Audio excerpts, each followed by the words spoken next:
Conegueu ara vaig dir el nom d'esta xica, que treballa en la Universitat de València, María Dolores Raigón.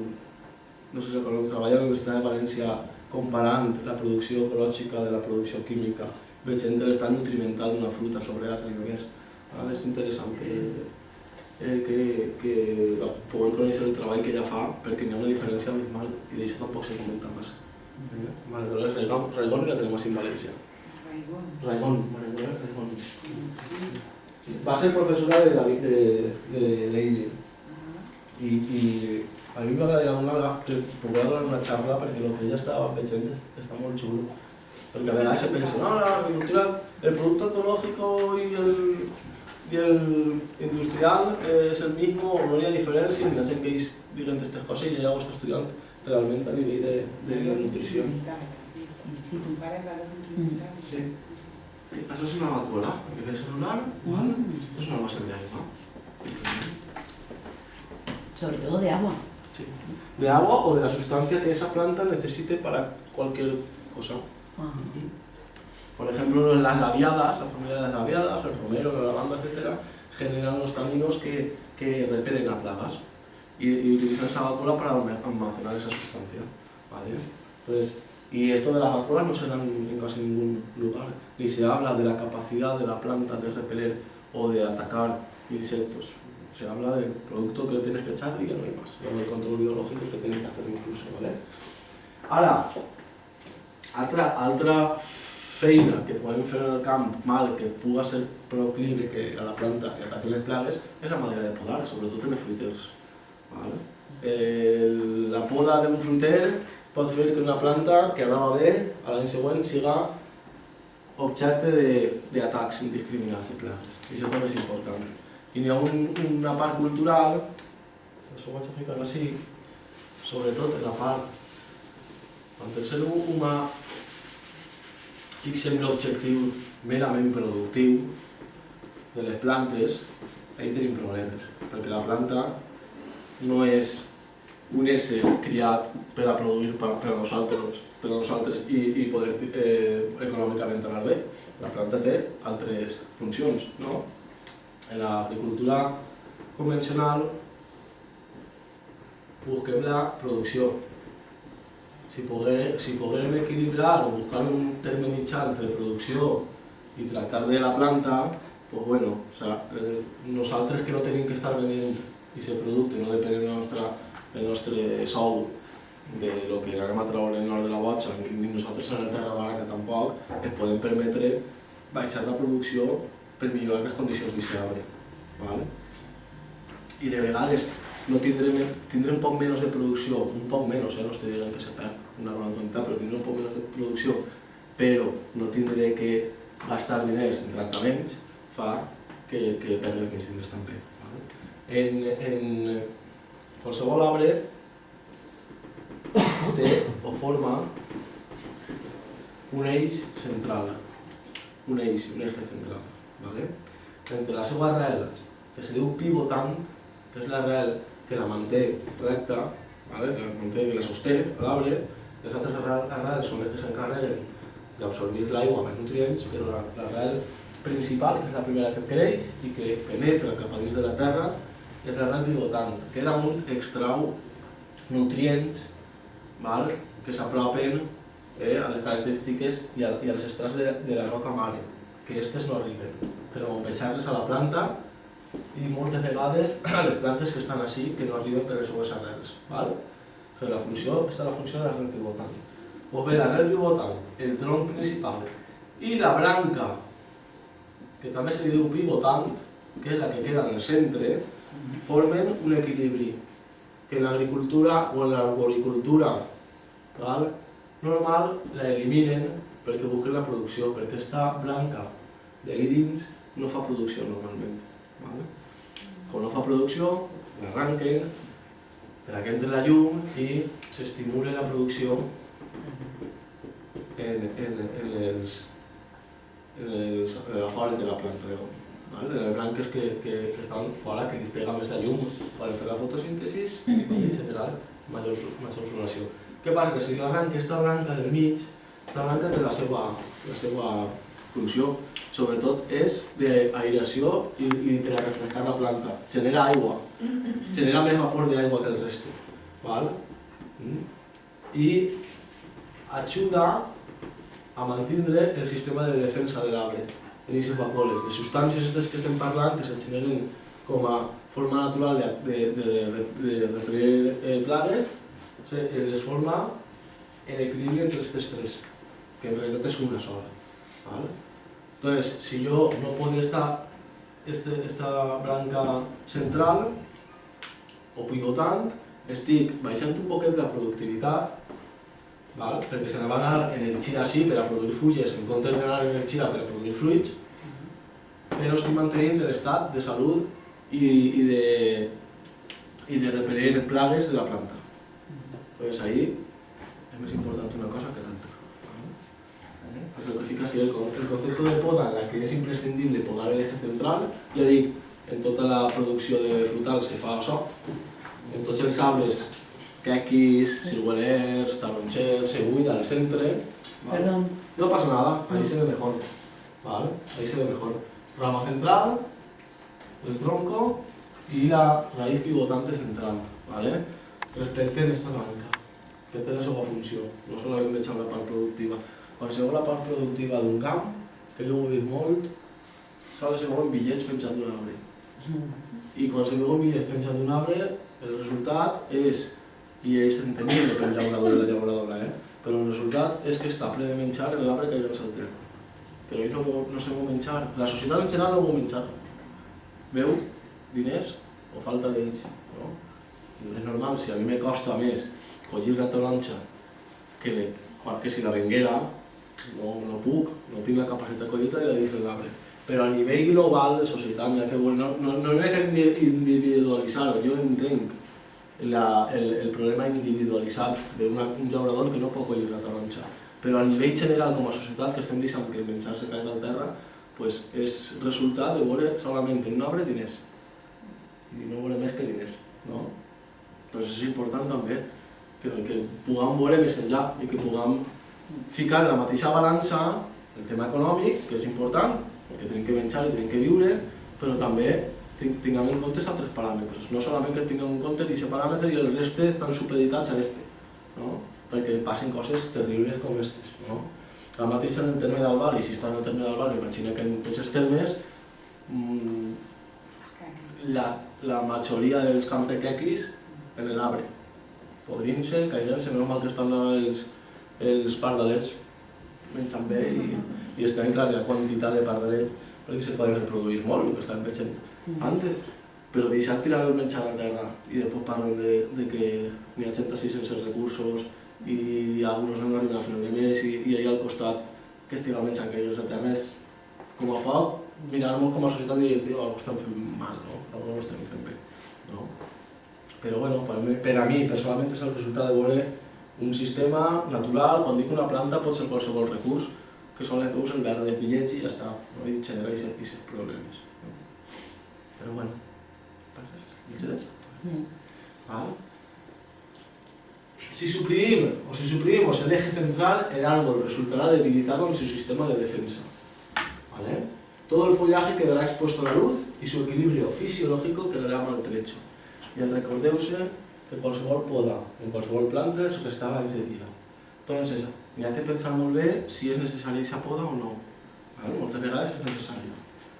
Però n'hi ha que saber sobre això que li estic restant anys de vida a la planta. No és en balde, és una ferida oberta que li ha generat a ella... Recordeu-se que una planta és com una placa solar perfecta. Ha crescut de la millor manera. Si tu no toques una planta, si tu no la podes mai, creix de la manera més eficient per a rebre la major quantitat de sol. Totes les fulles, cada cosa està molt ben pensada, eficientment pensada per a rebre la major quantitat de sol en la seva posició, en la seva orientació. Quan tu toques una branca, desconfigures aquesta organització. I ara tens que podar sempre aquesta branca, perquè ja l'has desconfigurat. Això ho deia Fukuoka. Fukuoka, quan anava a les muntanyes, se deixava la seva carrera de fitopatòleg. En Japó era una eminència allí, l'home. Controlava totes les exportacions i importacions per a veure el tema de plagues s'ho deixat tot i se van anar a viure al camp, en terrenos que tenia son pare, i el que va primer que va fer, tenia taronxers, son pare és, no vull fer nada, cultivo natural, i se li muigué tot. Tots els camps de taronxers se li muigueren, agarren tristesa, agarren diferents enfermedats.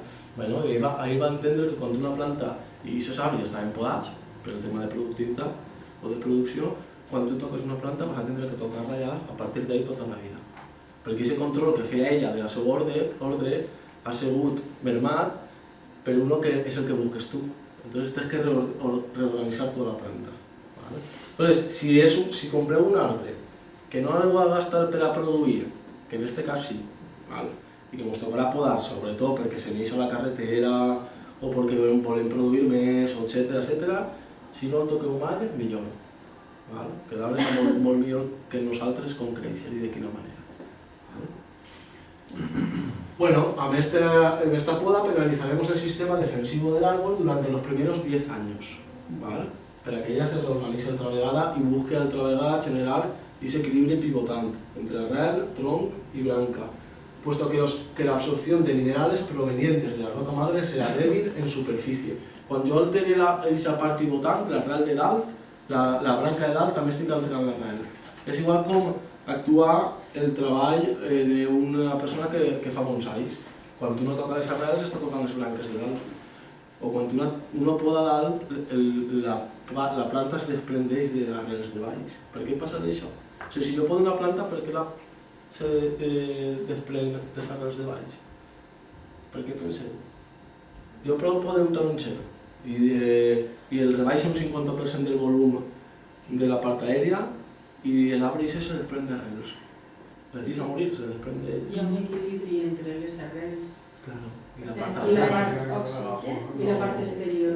Claro, i abans necessitava una quantitat, una superfície radicular que obtinguera nutrients segons la part aèria, la quantitat de fulles que tenia.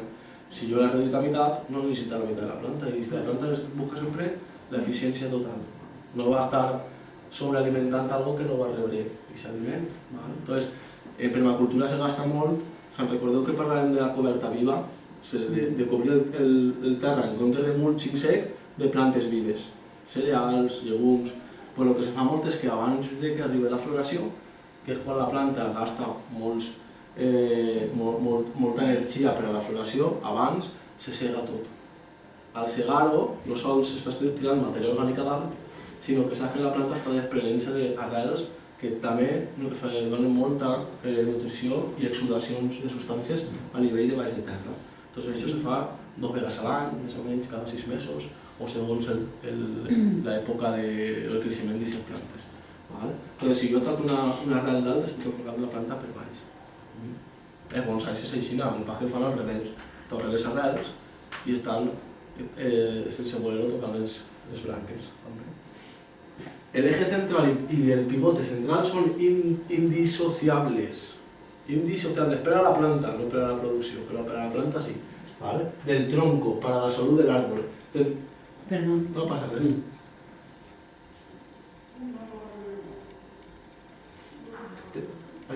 No pasa nada. Sí, yo había oído algo, ¿no? Que lo que tenía arriba tenía abajo exactamente igual que simétrico. Proporcionalmente sí. Si te cargas una parte de la raíz, te cargas una parte de la planta.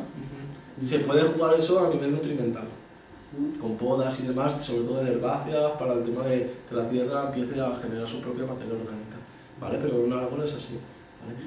No físicamente, es decir, tú no, a veces sí, pero no sacas un árbol y vas a ver el mismo contenido a la vista de raíces que de ramas, porque muchas veces las raíces, como tienen raíces primarias, secundarias, terciarias, si tú sumas toda esa longitud, al final es lo mismo que en proporción que que son kilómetros y kilómetros.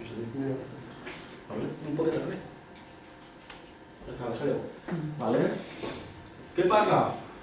Que obtendremos, lo que deia, obtendremos un poco menos de frutos, ¿vale? Porque está consumiendo energía una branca que no va a traer fruta, ¿vale? Pero que sí que te regula la temperatura interna del arbre, pero tendremos muchos menos tratamientos también, porque el sistema de defensa de la planta está en equilibrio.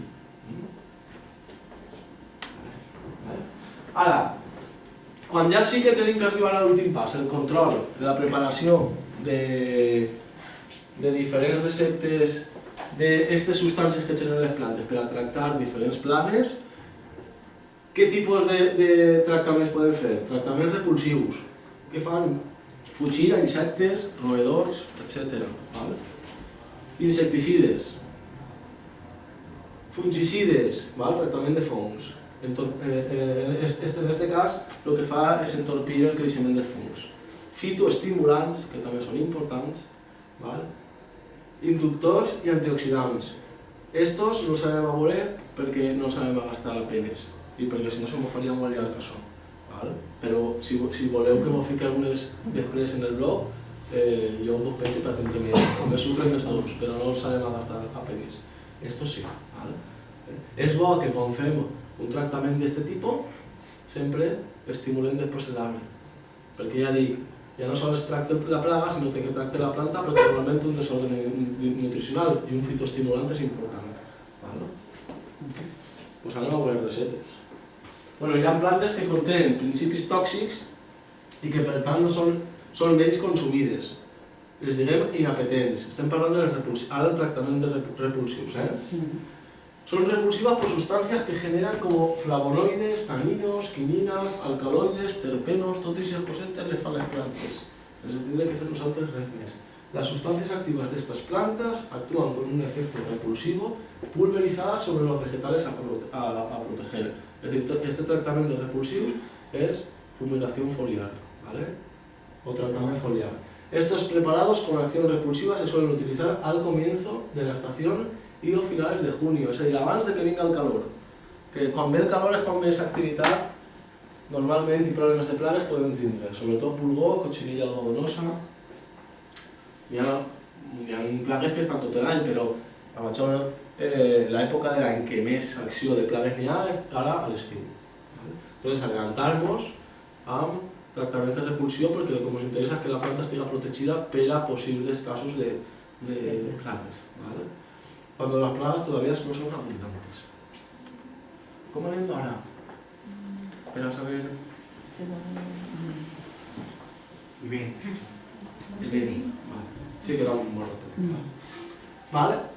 En els tractaments de repulsió anem a fer sempre decocció de la planta. I ahí segurament podem trobar alguns materials que seran necessaris tindre. Senzills, però que tindrem que tindre. Decocció de la planta és collir la planta, normalment són fulles, també en alguns casos inclourem flors,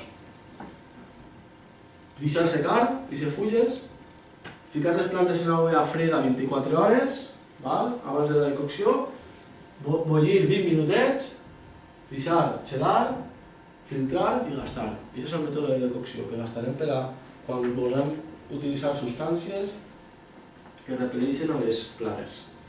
Utilizaremos la decocción. ¿Hablas de ortiga o de la planta misma? Ahí hablo del tratamiento y ahora vemos con qué planta se hace. La ortiga es verdad que se usa en casi todas. Insecticida, fungicida, bioestimulante, la ortiga es muy buena. Ahora, ¿tendremos ortiga en el campo? Yo creo que sí. Porque la ortiga es un bioindicador de materia orgánica y la tierra que entrete es buena. Y seguramente aparezca ahí. Si no, farem per a dos de l'institut que mos inspira allí també molta i la durem per així la ficarem més reconeix. Perquè sí que té un ús considerable en aquests tractaments.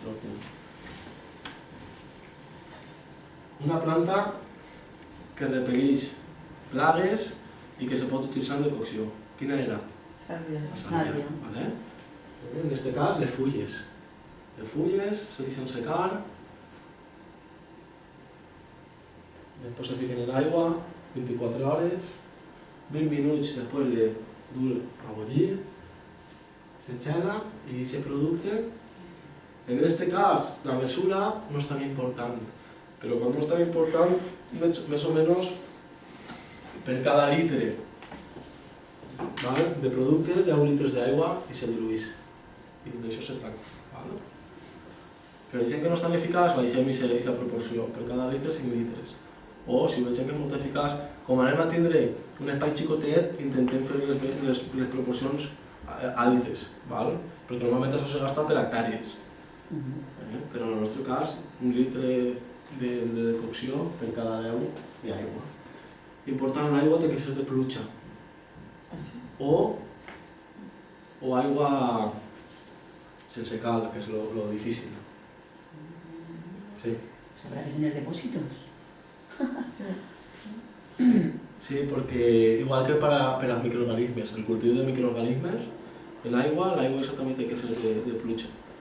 O mineral, si anem a fer... Si és poquet, bueno, però perquè la cal i els productes que el cloro, sobretot el cloro, mata les comunitats de microorganismes. Entonces intentem fer un cultiu de microorganismes i en l'aigua que gastem el mateix no val per amunt. ¿Vale? En este cas també és important. ¿Vale?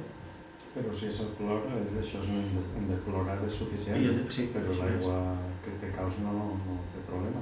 No, el cloro, el problema és el cloro. Sí, la descloremia ja està. Ah, pues un par de pastillitas. No, això el clor s'evapora. Sí, s'evapora, quan se va al sol.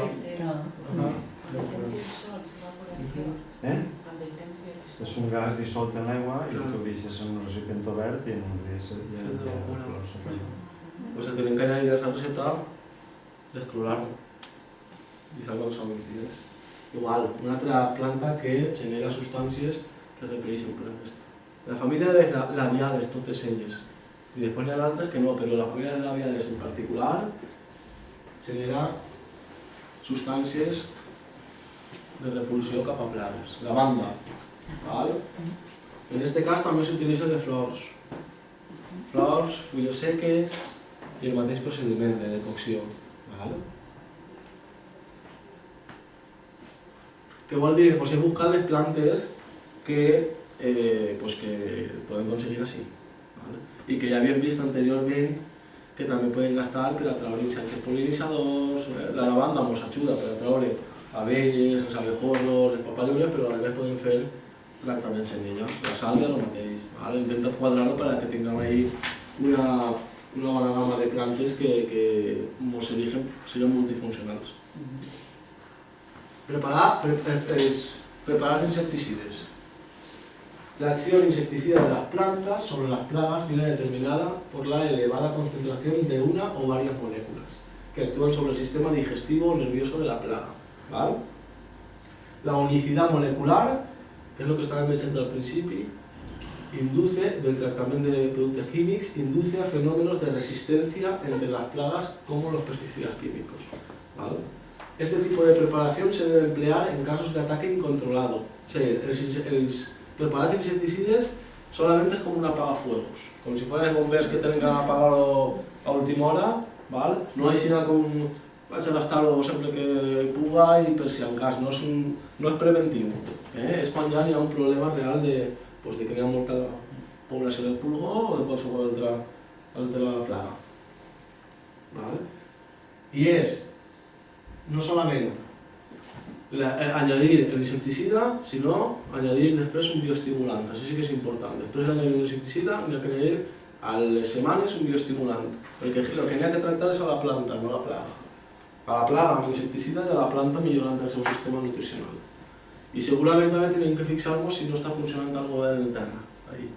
Si té un atac reiterat, una planta n'hi ha que veure que alguna cosa no està funcionant, la falta de matèria orgànica, etc.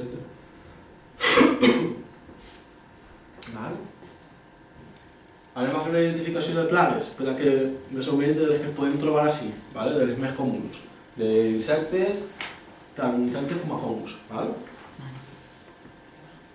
veure si veureu que molts són molt familiars. Plaga. Plaga, la primera plaga. Esta es la que... Aranya roja. Aranya roja. Molt bé. La negra se me ha perdido. Otra. El El bordón, ¿no? Aranya, també. Ah. Una aranya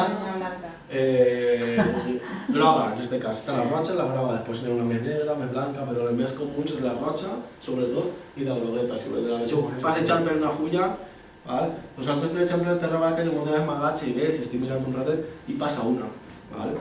Passa una, després veus, passa el temps que són estar les plantes i estan bé. Me refereix que no és una plaga, van estar, va haver presència, és normal. Sobretot quan les plantes estan, ara que ve l'estiu, comencen a brotar, la planta està en estat de lisis, ahí van aparèixer les plaguetes. Deixeu que la planta comenci a fer proteïna. I la plaga que s'ha de menjar. No trobarà menjar i se n'anirà al del camp del costat. Que fa tot en químic i se té càrrega de plagues. I això sí que La caparreta. La cochinilla algodonosa. ¿Caparreta es? Caparreta. Caparreta. Cochinilla algodonosa. Esta apareix molt en la jardineria pública, en el ficus, que genera molta humitat dins de... Sí, sí, que va per baix, el cotxe se te fica tot blanc, etc. Podar-les un poc, com podes si s'abre esta ple de cochinilla. La cochinilla és la que en Mèxic afecta els àgaves i fan les tintes. Bueno, sí, es lo que está acabando también en la figuera de pala. En la figuera, ajá. La tele abajo de una también cargada de esto. No será igual a la mateixa especie. No, son subespecies, pero sí son de la mateixa familia. Ahí está. Ahí ha fet el seu caparazón honduret per a que no l'ataquen. Coleòpters, escarabats, fitófagos, molt bé, que mengen fulles, defoliadors, escarabajo de la patata, això no em voleu per ell. A nosaltres, com es desplacen molt fàcilment, es passen pel camp moltes vegades, però no es queden per allí. Es veu que estan en una planteta i tu els veus un dia, molt bé, està allà. Veus també la població, veus un així, un allà, o sols un. Després et tornes després de 3 dies i mires els efectes, si hi ha efectes de la presència d'ell. Nosaltres veiem que no hi ha ningú efecte, no fem res. És imprescindible aquest pas entre no fas res i faig alguna cosa. Perquè de vegades dic vaig a fer alguna cosa sense esperar a veure si realment va causar un efecte i l'efecte que fas és pitjor que no haver fet res. Doncs deixeu que passen les coses, que succeïsquen. Això no me refereix a les plagues, deixeu que succeïsquen les coses sense arribar a que siga un estropici, sinó deixeu de... bueno, sí, m'està menjant aquesta planta, ja veig que... Bueno, pues ahí sí. Las poblaciones no todas a la vez. Las poblaciones van todas a la vez. No, té que veure en la quantitat de menjar i de poder assimilar aquest menjar. A nosaltres ens passen per ell, però ens passen 1, 2, segons l'època, i ja no ho veu, però si veus un camp de creïlles monocultiu, ahí veus que estan ahí en el seu salsa. I ese sí que és el pulgó. Pulgó negre. És el pulgó negre. És una xulada veure el pulgó, la sincronicitat que tenen els pulgons. Que claven l'estilete, un punxa que tenen per absorbir la sàlvia de la planta, però quan tu meneges se mengen tots a la vegada, en forma de anella de la planta. Està molt... Sí, no l'he dit. Ahí está. Este és el més típic, sobretot en plantes de jardineria. Molt bonet. Sempre que veiem el pulgó, anem a veure una coevolució. Pulgó, anem a trobar sempre a la formigueta. No, és verdad, lo de la amiguito este... I al final, segurament, a un fong, a la negrilla. Normalment anem a trobar aquestes 3 plagues en la mateixa planta. Y además el pulgón encima de la hormiga, ¿no? Como Sí, el que passa és que el pulgó, quan està alimentant-se de la planta, excreta unes gotetes de sucres. Si pareu a veure algun dia i mireu-ho i si aneu a entendre també per què s'associa la formiga s'alimenta d'aquesta goteta que excreta el pulgó, perquè són sucres. I aquests sucres també a vegades se queden pegats en la branca, se fa pegadors i apareix la negrilla també ahí, que és un mitjà molt idoni per a la negrilla, per a este fong. La formiga pastoreja el pulgó, l'estimula. Aneu a veure la formiga dalt del pulgó rascant-li perquè cae. I la pastoreja, i si ve algun insecte que es menja el pulgó, les formigues van a atacar-lo. Després hi ha un tractament de formigues també. Es muy chulo. A mí me contaron, no sé si es verdad, me dijo un chaval, pero no sé si tenía mucha idea, que el pulgón salía por exceso de humedad. Tú dejabas de regar y se secaban las plantas, entonces el pulgón desaparecía. Puede ser unas condiciones que sí, en las que aparezca el pulgón, sí. El exceso de humedad, por exceso de humedad. Si hay estrés hídrico, la planta está padeciendo, es como en la sabana, el león va por el que está la pata, pues ahí igual. Una plaga mira y dice, voy a por la planta que tiene el sistema vascular y el sistema... porque la planta está jodida de brea porque le gustaba el agua, ¿no? Entonces porque la planta está... Vale, no entiendo. tiene que ver con eso. En realidad tiene que ver con que los elementos de la planta están libres, aminoácidos libres, tiene que ver con eso. Hay un libro de un paisajista que sobre todo el pulgón es la plaga del jardinero, porque es la que más aparece en plantas de jardinería.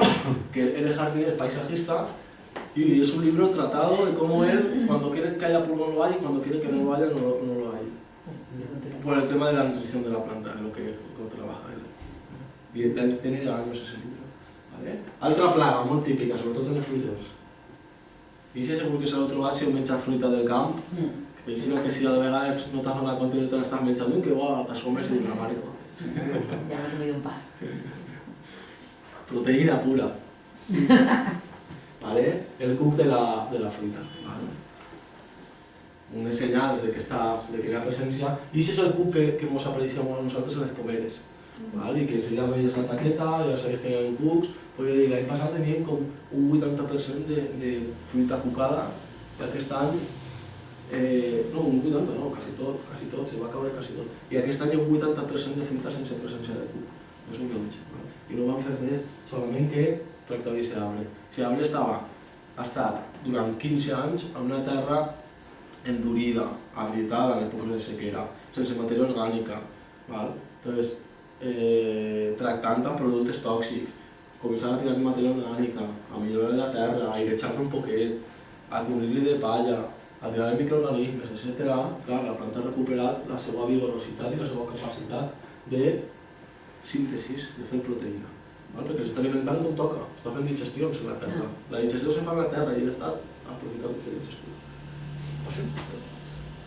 Orugues, defoliadores, també, molt típiques, sobretot a la cara de l'estiu. Comencem amb els fongs.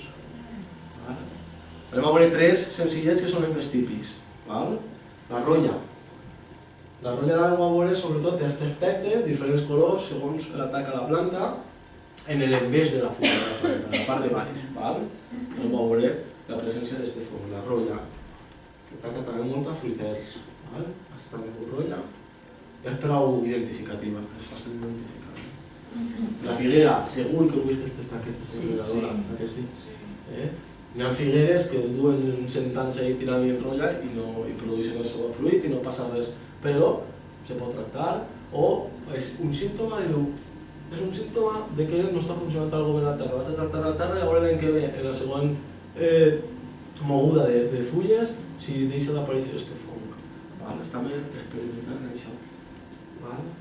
Mildiu, un altre fong, el mildiu, que sobretot afecta a la viña. ¿Eso es como el oidio o tiene nada que ver? El oidio viene después. Es parecido, muy parecido al oidio. El mildiu que genera esas parts blanques de presencia del fong, necrosis, clorosis, que son que la fulla deixa de tenir la capacitat de fer fotosíntesis i acaba afectant a la producció de lo que siga, ese fruter, i a la planta en sí.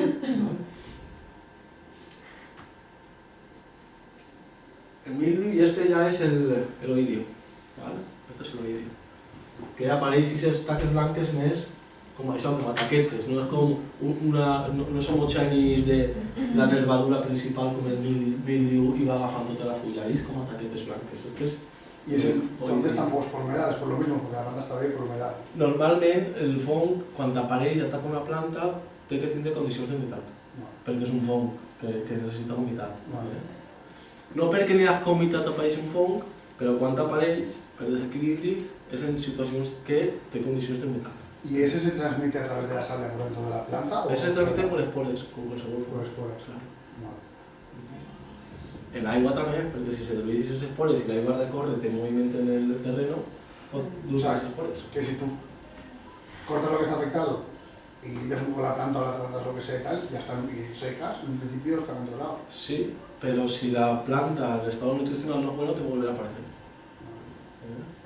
Si tú no te cuidas y te tomas una pastilla, en ese momento te sientes mejor, pero sigues sin cuidarte, ¿vale? Pero sí, si tienes que tratarlo, con el tratamiento, la parte afectada normalmente se poda y se quema, y con el tratamiento para que no vuelva a salir.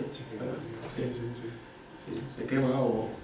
Sí, això és important. Si anem a gastar parts de poda d'un arbre per a la compostadora, que no siga parts de poda que estiguin afectats per enfermedats. Perquè si són espores igual es poden reproduir ahí també. A no ser que sigui una compostadora d'aixes que t'arriba a 70 graus, que no va ser el nostre cas, que sí que mata tota el serviu que n'hi ha, el mateix. La rolla. La rolla se pot confondre un poc en el mildiu, ¿vale?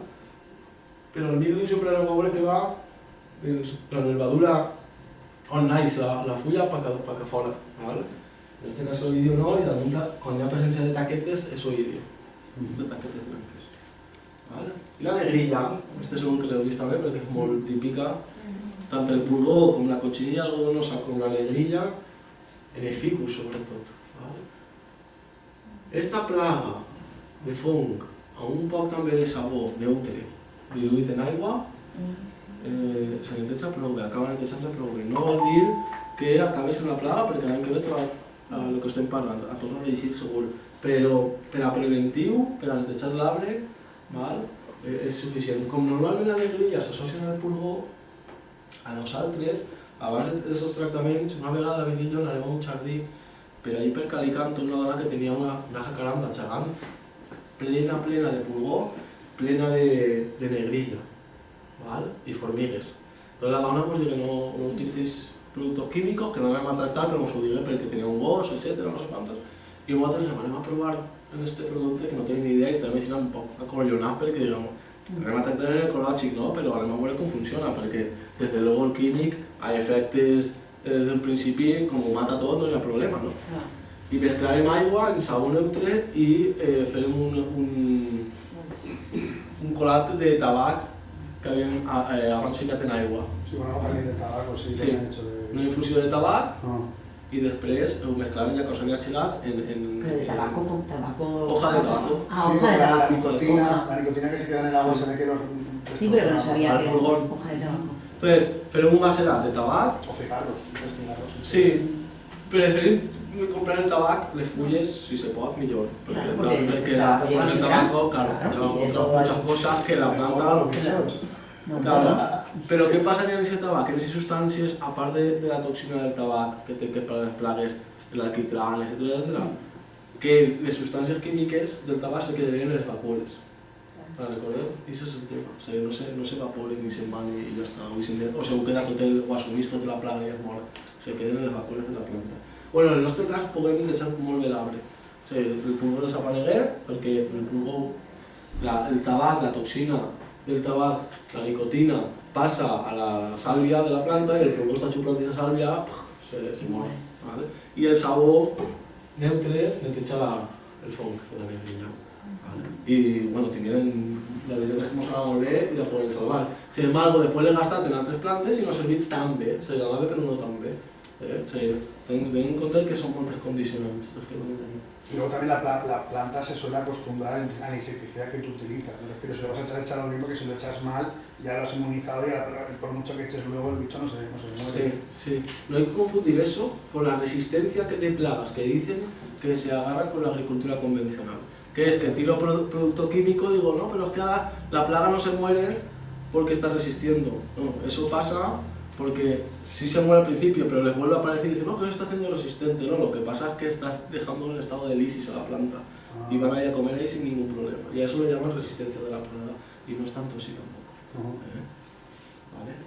Negrilla, veus ahí se veu formiga, negrilla y en este cas cochinilla algodonosa. ¿Vale? Pero segur que n'hi ha pulgó, així. Perquè la formiga de la cochinilla algodonosa no extreu res, del pulgó sí. ¿Vale? Pulgó y formiga sempre van juntes. Y otro tipo de fongs. ¿Vale? Otro tipo de fongs que se pot tractar en estos productes. ¿Vale?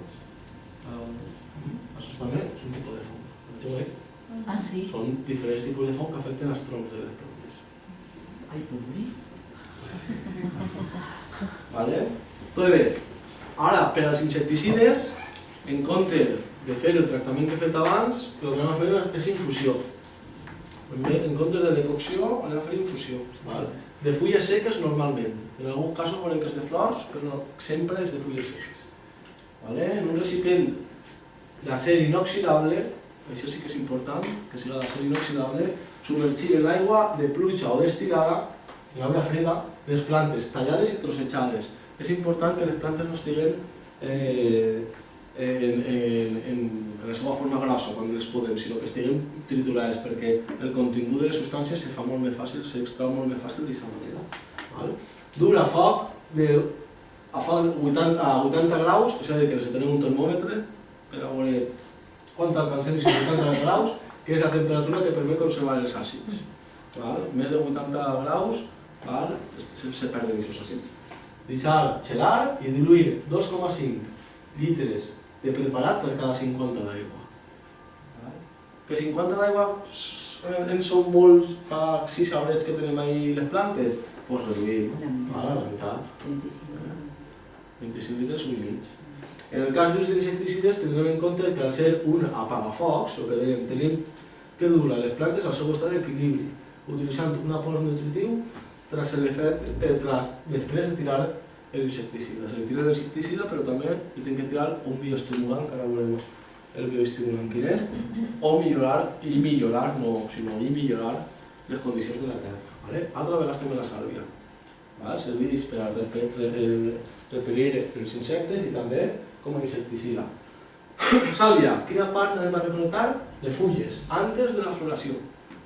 Antes de que la planta tenga flor, si té flor ja no m'ho val.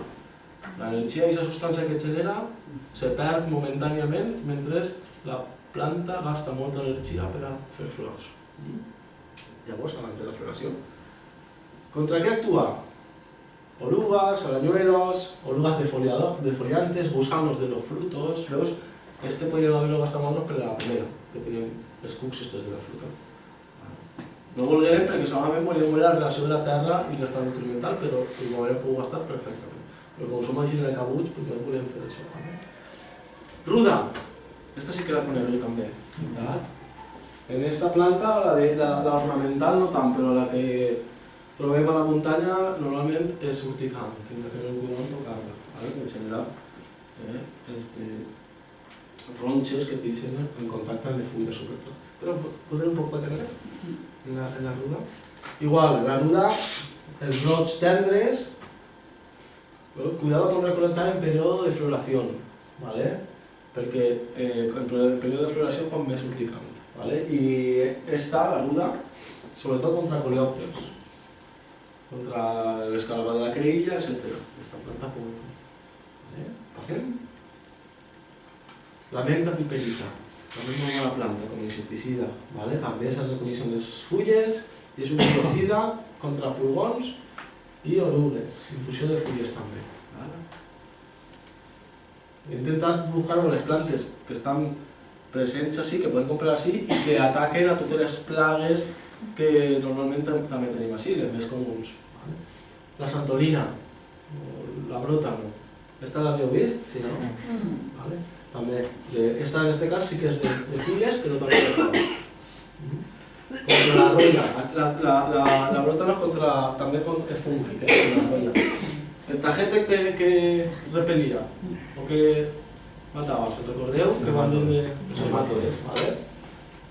Podem confiar en que la planta, i confiem, plantada, viva, exuda aquestes substàncies directament, que estan les vacuoles, o exuda de les nematodes que estan, el pas que són les nematodes que estan prou d'ella i les plantes que estan prou d'ella, però si no hi ha tajetes en tot l'hort que no va haver, els nematodes poden atacar a altres parts de l'hort.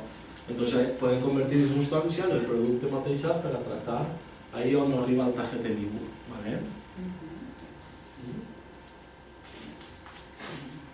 També, altra variada. Insecticida, l'orégano, recolectar fulles i flors en aquest cas també. Larves xilòfagues, que mengen madera també, infusió de fulles i flors. La lavanda, altra vegada, per a pulgons i cotxinilles. L'important és que sapigueu si és infusió de cocció i quina part de la planta hi ha que recollir. I en això ja, i saber què anem a tractar, contra quina plaga. Cotxinilles i pulgons. Esta la deu gastar segurament si us apareix, perquè el pulgó i cotxinilla són les primeres plagues que apareixen. I la planta mestra que podem gastar en quasi tot és l'ortiga. L'ortiga té moltes propietats. raig. Per connectar fulles i talls, amb cuidado, perquè ja sabeu que punxa, abans de la floració, contra els àcaros amarillos i rojos, això és el que hem vist al principi. 80-97% de mortalitat dels àcars, és a dir, que és molt efectiva, en funció de fulles i talls secs. El romer, igual, aquesta contra plagues en general, té una substància, no me'n recordo com es diu, romer, té el mateix nom del romer, aquesta substància, però aquesta substància s'utilitza, ella mateixa l'utilitza com a insecticida de moltes plagues, de les més comuns. I després prepara fúngics contra els fongs, la roya, el mildiu, l'oïdio, la negrilla, tots estos, que el que fan estos preparats és inhibir el creixement del paràsit del fong en si. I també s'intervé pulveritzant per pulverització foliar a les fulles. Oïdio, roya, etc. Cappuccina. Aquesta planta és fàcil d'aconseguir, és comestible, té un sabor molt bo, un poc picantet, les flors i les fulles se mengen en ensalada, crudes, se poden menjar, és trepadora, molt bonica, una floració molt bonica, i damunt la podem utilitzar com a tractament de plagues. Que per atendre una planta que compleix la funció, tenim una que compleix diverses. L'all, igual, contra la roya, i la lepra del melocotonero. La lepra, ai, pobre. No us he ficat la foto de la lepra del melocotonero. El que fa que la fulla és com que es retrocís sobre ella mateixa, la lepra del melocotonero. Són la lleig, que fica els noms de les enfermedats. Altra vegada sàlvia, en aquest cas, contra el mildiu també actua. Què vol dir que la sàlvia, si és insecticida, és fúngica i repel·lent, Hay que tenerla. I damunt atrau insectes, doncs que millor que millor. Orégano, altra que compleix diverses, també hi ha que tindre-la. Important. Aquesta és contra la negrilla. I esa fulla negra que veia. Yo la negrilla lo he visto mucho en los olivos. En los olivos, sí, aparecen mucho. Aparecen mucho en hojas que son coriáceas, duras, más o menos duras. Yo creo que es porque la hoja dura permite, la fronda permite que normalmente que entre menos luz y que se genere más humedad dentro. En el ficus también pasa. Y la negrilla sí vive muy bien en exceso de humedad. Y sobre todo con malas podas. Las malas prácticas de poda siempre hacen que aparezcan negrillas. Cuando veas negrilla en los árboles, en jardinería municipal y demás, es que los árboles están podando mal. El árbol pasa, le hacen unas podas que dejan una parte del año el árbol como si fuera un pilón, con muñones así, cosas de otro mundo. Después aparece la negrilla. En este grupo encontramos los fitoestimulantes. ¿Os acordáis que hablábamos parlaven de que després de tractar amb productes insecticides, és bo no solament tractar la plaga, sinó estimular la nutrició d'aquesta planta i la fertilitat de la terra. En aquest grup encontrem els extractes fermentats. Així ja n'hi haurà que fer fermentació. En els repel·lents de cocció, en els insecticides infusió i en els fitoestimulants anem a fer fermentació. I sols ens va bastar una. N'hi ha moltes, però n'hi ha una que ens va servir per lo que nosaltres anem a fer. Comencem en una, la més senzilla, la d'ortiga. El que antes seria purín de ortiga, que sí que ho heu escoltat alguna vegada. Se trata d'extractos pútrids, és a dir, olor forta, obtinguts de maceració i fermentació de la planta en aigua i utilitzats per la seva acció fertilitzant i estimulant. En realitat, fertilitzant de nutrició. Parlem sempre de fertilitat de la terra i nutrició de la planta. El que diem és nutrició i estimulant. I aquest mal olor que se genera en els fermentats podem apagar-ho utilitzant farina de roca.